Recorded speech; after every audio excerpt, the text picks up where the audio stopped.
So, Chandrakirti's 7-point analysis is a way of doing what's called ultimate analysis. An ultimate analysis is what you do when you're looking to find the ultimate mode of abidance of things. It's really examining to find how do things exist.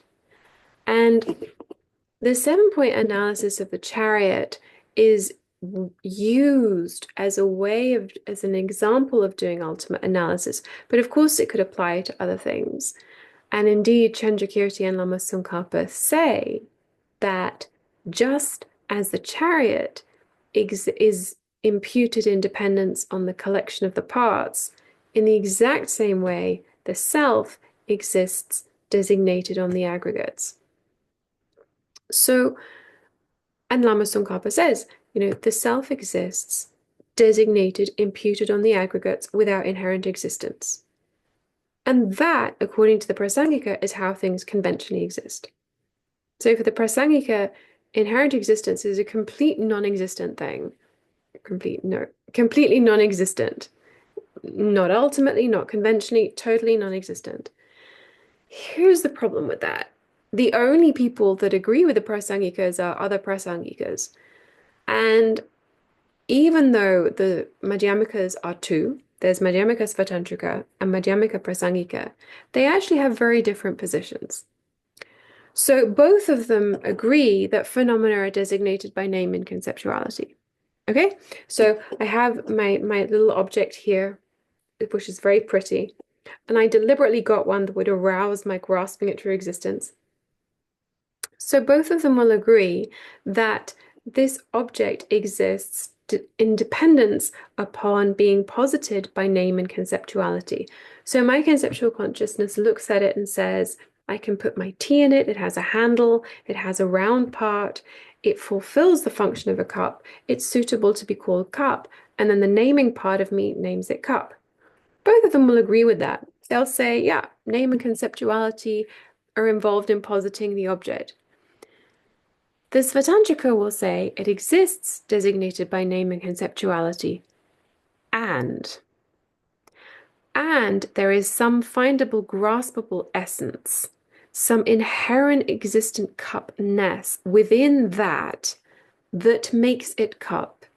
And if you search within the basis, you will find this graspable essential cup, the inherent existence or the inherently existent cup, the essence, the nature of the cup. You will find that inherently existent cup. And the Prasangikas say no. It exists designated by name and conceptuality on a valid basis that performs the function of that thing. And that is the only way it exists. Now, for the Svatantrika, that is controversial because the Svatantrika say that they take for granted inherent existence. That is not their object of negation. They're not kicking that one out of the park. They negate true existence. That's a conversation for another day with the Chittamatras. That's what they negate. But this Madhyamika Svatantrikas absolutely take for granted inherent existence. Phenomena are inherently existent. That is untouchable for them. They exist. Interestingly, they say any phenomenon exists inherently existent by way of its own characteristics and designated by name and conceptuality. And those two things coexisting in a single object, they're not contradictory. They go together. That's fine. For them, it's like if things don't have an inherent existence, how is anything distinguished from anything? It's nihilistic to say that they don't have inherent existence.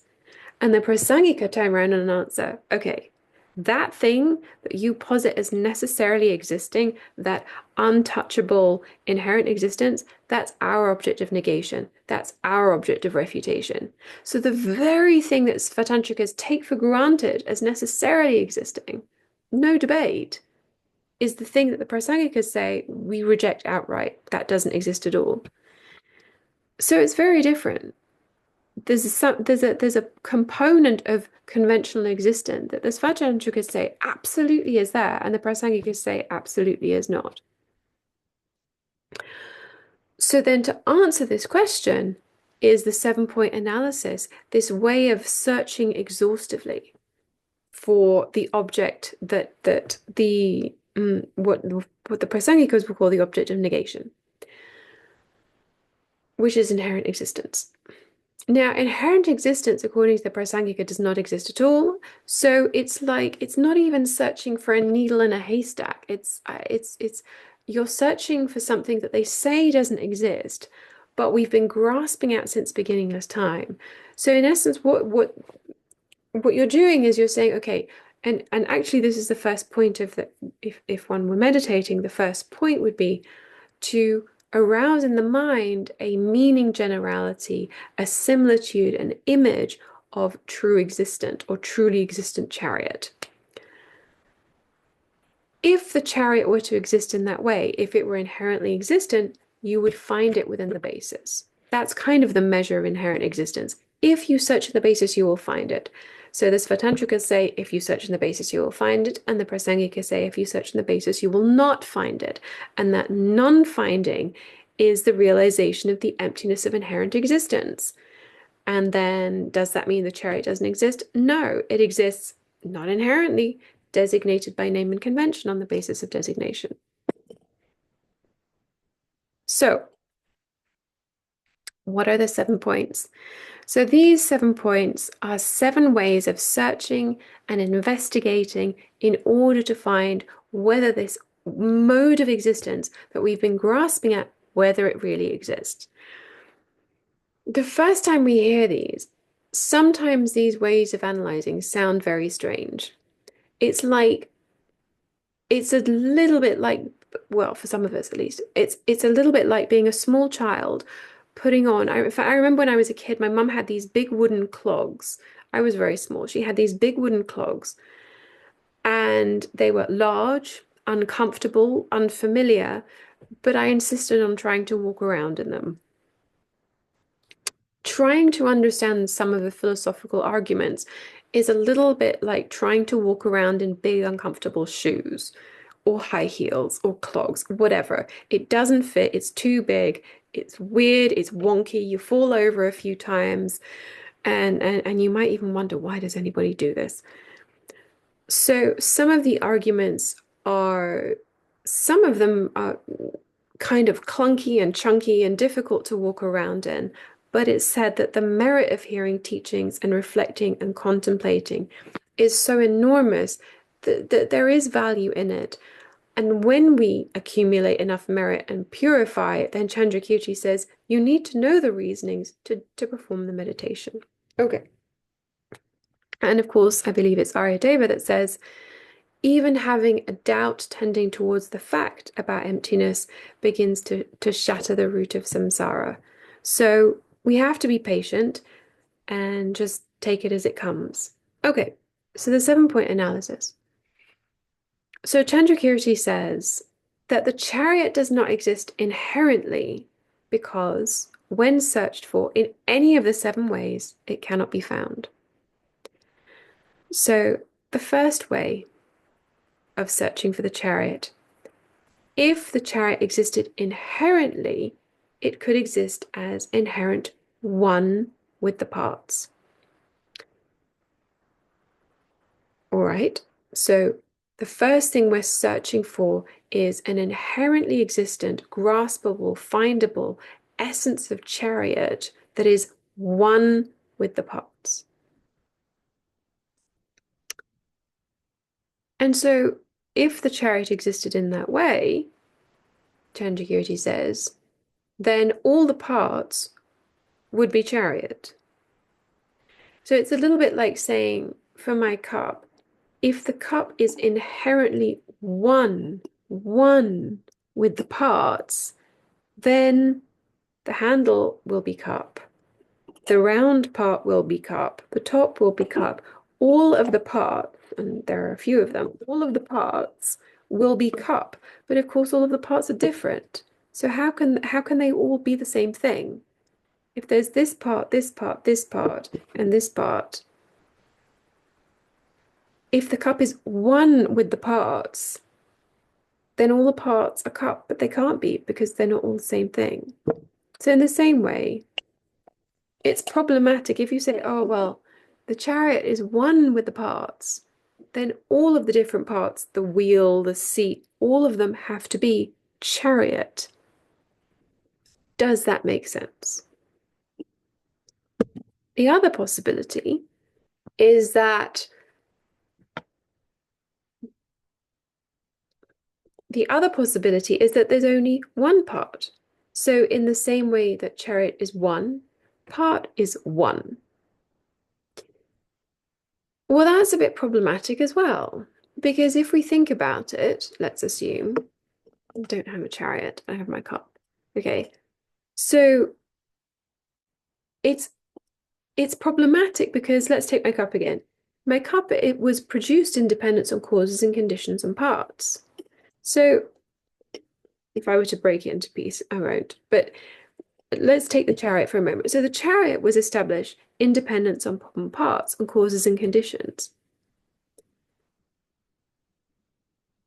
If there was no inherently existent chariot-ness at the time of the parts, when did the inherently existent, graspable, findable chariot come into being? And in dependence upon what? It's not among the parts. It wasn't there at the time of the parts. But somehow, when it becomes a produced thing, it seems to have its own essence. And Nagarjuna says, if the essence is not in the causes and conditions and the parts, how can it be there at the time of the result? If there's no essence in the conditions, how is it there in the result? And Nagarjuna says, if there's some inherently existent thing at the time of the result, like the chariot, there's an inherently existent chariot-ness. If it exists in that way, what did all the causes and conditions do?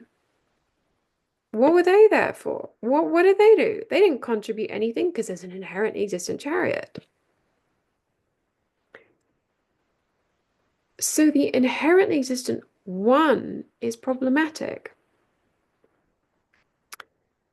Lama Khapa and Chandrakirti also say, if that were the case, then agent and action would be one. Possessor and the parts possessed would be one inherently. And it's like saying, okay, this is my example. I think the way I think of it, it's like saying that the horse and the horse's legs are inherently one. Because the things that came into being to make it that and what it became have become one. And Chandrakirti says, you actually start going in the direction of saying it's like saying that the pot and the potter that produced it are inherently one. So it gets very problematic. So if we feel that it's that way, that the chariot is inherently one with its parts, we've got to check, investigate. So then the other possibility, so that's number one. The next possibility is the chariot being inherently other than its parts. So what would this look like? There would be some findable, well, there's two ways of explaining this really. So the chariot would be inherently other than its parts, other than the basis of designation. And what that would mean in practical terms is you could have the parts of the chariot maybe in the garage and then the chariot somewhere else because it's inherently other. It wouldn't have the characteristics of the chariot, of the parts, I'm sorry, because it's an inherent chariot other than the parts. Maybe it would be the inherent chariot, maybe it would be it would be isolatable. That isn't really a word, but I'm going to use it. It would be isolatable from the parts and you could hold them entirely separately. You could maybe take the chariot nest and put it on a shelf. Or maybe you would find the inherent chariot nest that is other than the parts located in a pile somewhere. Who knows? But it would be other. It would be other, isolatable. You could do something with the chariot and the parts could be somewhere else. That one's a little easier to say no to. So we've got one, so not one, not other. And then there are two possibilities as well, which are very similar to the not inherent other. So Chandrakirti says the chariot is not inherently existent because it's not inherent one, not inherent other. And the next one is not inherent support and not inherent supported. So so inherent support means, example given is like a bowl and yogurt. Okay, so if the chariot were an inherent support to its parts, it would be separate and distinct from them in the way that a bowl is separate and distinct from yogurt that it is containing. And he says the chariot doesn't exist in that way. So the chariot is not an inherently existent support like a bowl and yogurt. And conversely, we've got it's not inherent supported. So it's not that the parts support the chariot in that way. So it's neither inherent support, like a bowl supporting the yogurt, nor is it inherent supported by the parts, like as if it were yogurt in the bowl. The next one is the chariot is not an inherent possessor of its parts. So conventionally, of course, we say a chariot possesses its parts, but not inherently with this inherent existence. So what are the faults that would follow there? Well, there are two. There are only two ways, Chandrakirti says, of being an inherent possessor. So either it's like having the inherently existent thing, like being an inherently existent object in a tent, which is another variant of inherent other, or it would be an inherent possessor like somebody possessing their ear, where they're really one. That's the example given. So somebody, the inherent possession, like possessing, possessing something that's part of you. So again, you get back into inherent oneness, and we've already refuted inherent oneness. So that's not possible. There are a couple more that are quite interesting. So, so not one, not other, not inherent support, not inherent supported, and not inherent possessor. So now I've got two more. So the chariot isn't inherently existent because it isn't inherently the collection of the parts. So, of course, conventionally, the chariot is designated independence on the collection of the parts. But let's not forget the collection is nothing more than the sum of the parts. There is not some extra component on top. It's just the sum of the parts. But if we think, oh, but there's an inherently existent chariot, and it is inherent one with the collection of the parts. So we've got the parts, and now we're imagining there's some magic ingredient on top called the collection that's findable, graspable, take holdable of, and the chariot is one with that. So Chandrakirti says if it existed in that way, as the inherently existent collection, then you could have all the parts. Then that inherent existent collection would exist among the parts. So you could even like have a pile of all the parts, and in amongst it you'd find the piece that is the inherently existent collection. He says that's how it would exist. It would exist among the parts even when they're all piled up because it's inherently existent. It's you've got this inherently existent component, the inherently existent collection sort of on top of the parts. You would find it when you take the chariot apart, even when the parts are just lying on the ground. That's what he says the fault in is with that one. Now the next one, the final one, number 7, is the chariot isn't inherently existent because it isn't the inherently existent shape of the it isn't the inherently existent shape of the chariot. So with this one investigates and says, okay, now conventionally, shape of the chariot is a basis of designation for chariot, but not inherently. This is Chandrakirti's point. So what he says is you have to think, if you're positing the shape as if you're positing the chariot as the inherently existent shape, then you have to say, is it the shape of all the components before they were assembled or after they were assembled? If it's the inherently existent shape of the chariot parts before they were assembled, well, before assembling them, you don't have the shape of a chariot. If it's the shape after they've been assembled, so we put all the pieces together and now it looks like a chariot and it fulfills the function of a chariot, it's that. That is our graspable chariotness. Chandrakirti says the shape of the totality is nothing more than the shape of all the pieces put together.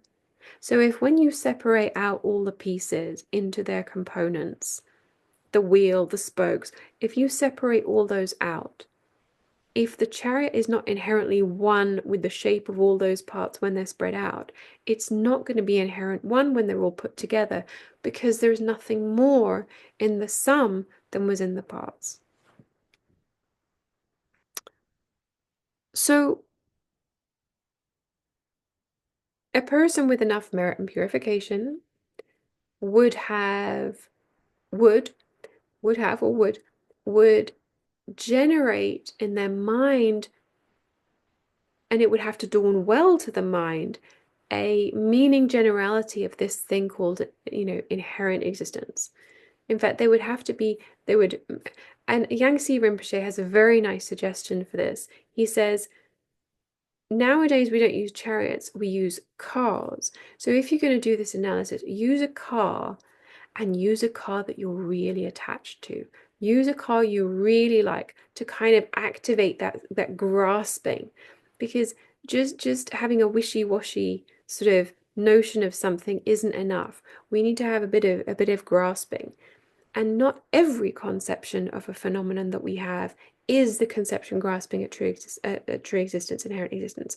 So he has a nice suggestion. Use a car, pick a car you really like that you wouldn't want anyone to scratch, activate some nice grasping at inherent existence. And once you've got that kind of graspable, findable, holdable, inherent Lamborghini, whatever it is, Ferrari, once you've got that, now you've got a kind of image in your mind that you're holding onto with grasping, that you can search for in the basis. That's your first step, is trying to get some semblance, some measure, some taste, flavor, touch, texture around this thing called the inherently existent chariot. And likewise, if you apply it to the I, the same advice is given. It needs to arise in a strong enough way that you're really, grasping and holding on to what seems like an inherently existent I. So so the first point is to get this concept of the graspability of the thing, and then you search for it in all the ways.